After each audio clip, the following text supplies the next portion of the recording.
সাহস কি করে হলো বিদুর? কুরু রাষ্ট্রের এই বিভাজনের প্রস্তাব কিভাবে দিতে পারলে তুমি? এই চিন্তা মাত্র তোমার মস্তককে ছিন্ন করে দিল না?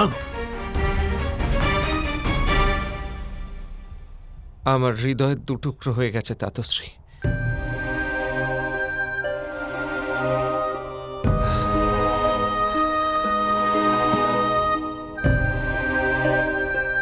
আমাকে ক্ষমা করে দেবেন তাতশ্রী,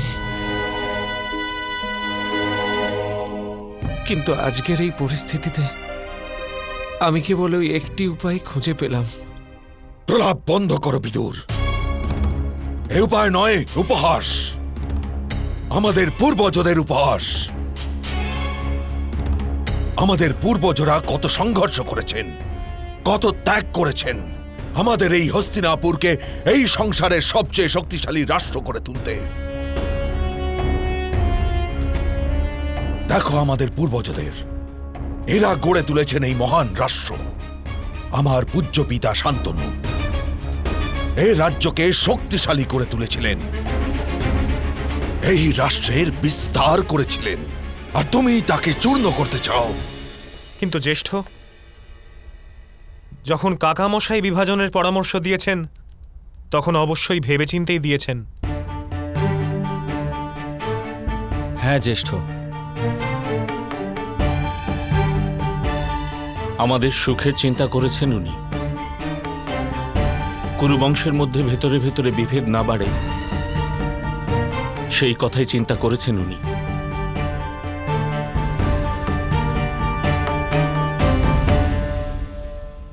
কিন্তু আমরা আমাদের মাতৃভূমির বিভাজন কিভাবে হতে দিতে পারি?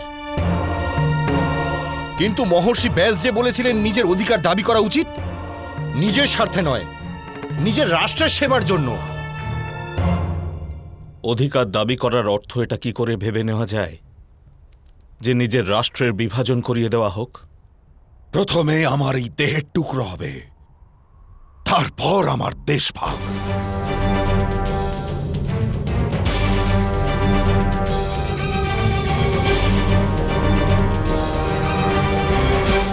তাতশ্রী,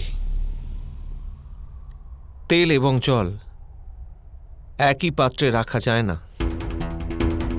উভয়ের কখনোই মিল হতে পারে না।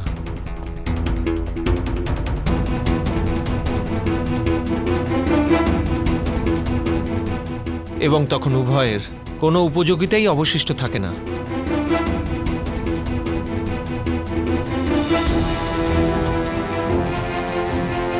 তাতশ্রী, যদি আমরা হস্তিনাপুরের সুখ কামনা করি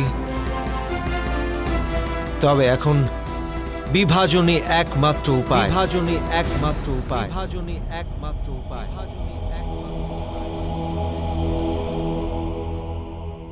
অসম্ভব! এই সমস্ত ভূমির ওপর কেবল আমার অধিকার আছে, আমার আমার রাজত্ব। এটা এটা আমার রাজত্ব।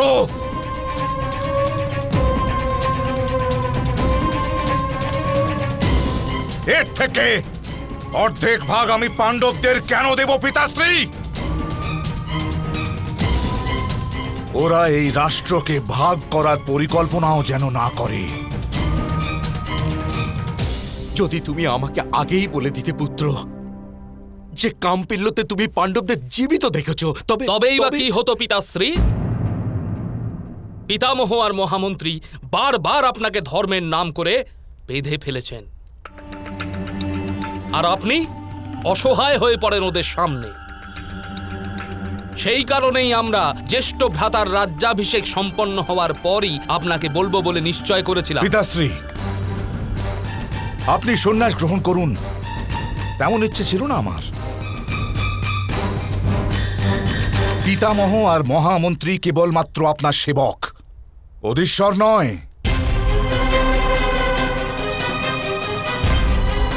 আর যখনই আমার অধিকারের প্রশ্ন ওঠে তারা দুজন আপনাকে দুর্বল সিদ্ধ করে দেন পিতাশ্রী। জ্যেষ্ঠ যথার্থই বলেছে পিতাশ্রী। যদি আপনি আপনার স্থান ও ক্ষমতার প্রভাব না বোঝেন তবে অন্যরা আপনাকে কেন মানবে? আপনাকে নিজের শক্তি প্রয়োগ করে স্বতঃসিদ্ধ করতে হবে যে আপনার সিদ্ধান্তই সর্বোপরি সিদ্ধান্ত। পিতামহ কতটা দুঃখিত হবেন।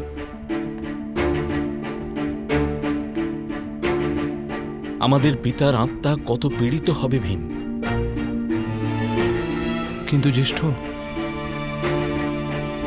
মাধব বলেছিলেন যে আমাদের রাজত্ব অর্জন করতে হবে। তার পরামর্শ উপেক্ষা করা কি আমাদের উচিত হবে? প্রজার সেবা তো ক্ষমতায় না থেকেও করা যায় না অর্জুন। আমরা ক্ষমতা লাভ করার জন্য রাষ্ট্রের বিভাজন হতে দেব না। আমি মহারাজের কাছে স্বয়ং গিয়ে যুবরাজের আসন থেকে পদত্যাগ করব।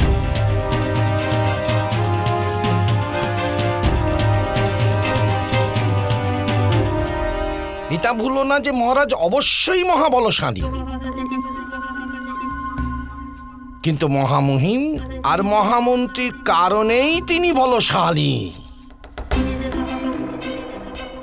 এরা দুজন, মহামন্ত্রী আর মহামহিম, মহারাজের কবচ আর অস্ত্রের মতন। মকরের খোলস যতক্ষণ ওকে ঢেকে রাখে ততক্ষণই সে অপরাজিত থাকে। ঢাল নিচে আর কচ্ছপ যদি উল্টে যায় তখনই কচ্ছপ ছটপট করতে থাকে।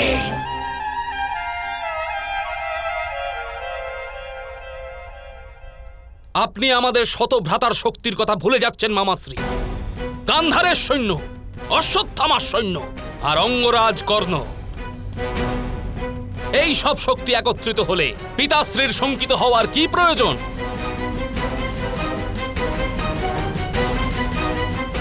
আপনি নিজের ক্ষমতার প্রদর্শন করুন পিতাশ্রী।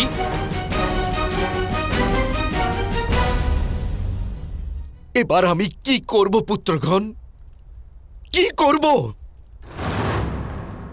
তারা রাজসভায় অস্ত্র তুলে ধরেছিল পিতাশ্রী, সেটা আপনার অপমান ছিল।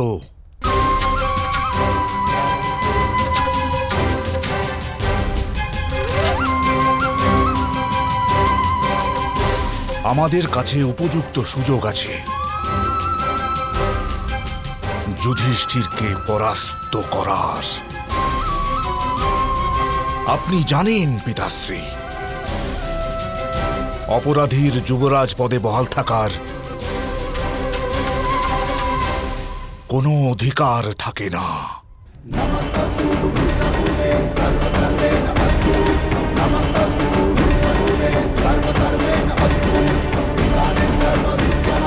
তাৎপর্য?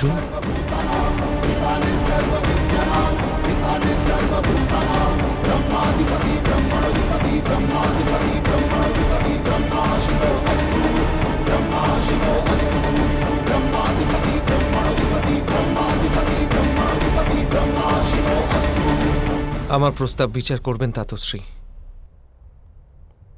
জ্যেষ্ঠ ভ্রাতার হৃদয় ধর্মের বাস আছে, এ ব্যাপারে আমি নিশ্চিত। কিন্তু অঙ্গারের উপর যদি ভস্যের আস্তরণ হয় তবে তার জ্যোতি প্রকাশ পায় না। জ্যেষ্ঠ ভ্রাতাও এখন নিজের পুত্র দুর্যোধন এবং গান্ধার রাজের দ্বারা এমনভাবেই আবৃত যে তার কর্তব্য কি তা তিনি স্মরণই করতে পারেন না। আমি তোমার এই বক্তব্যে সহমত নই বিদুর। আমার দৃঢ় বিশ্বাস ধৃতরাষ্ট্র আমার পরামর্শ ফেলবে না। আমি ওকে ওর রাজধর্মের কথা স্মরণ করাবো।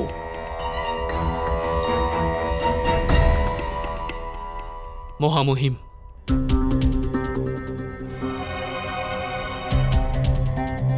অত্যন্ত গুরুত্বপূর্ণ সংবাদ আছে। মহারাজ পাণ্ডবদের বন্দী করে কারাগারে আবদ্ধ করার আদেশ দিয়েছেন।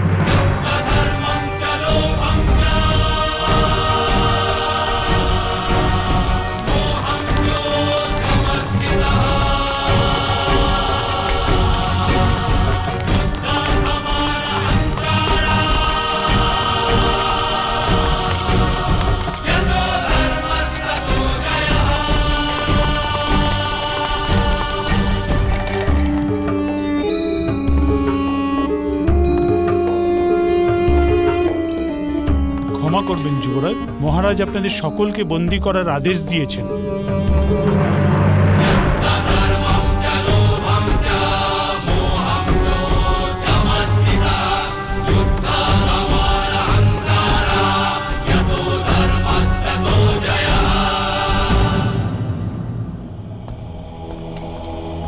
প্রণিপাত মহামহিম। মহারাজ কোথায়? মহারাজ যজ্ঞ করছেন মহামহিম। ওনার এই আদেশ যে কাউকে প্রবেশের অনুমতি যেন না দেওয়া হয়। ওনাকে বলো মহামহিম ভীষ্ম এসছে, গুরুত্বপূর্ণ কথা আছে। যখন গৃহে আগুন লাগে তখন যজ্ঞে আহুতি দিয়ে পুণ্য লাভ হয় না। যাও। যথা আজ্ঞা মহামহিম।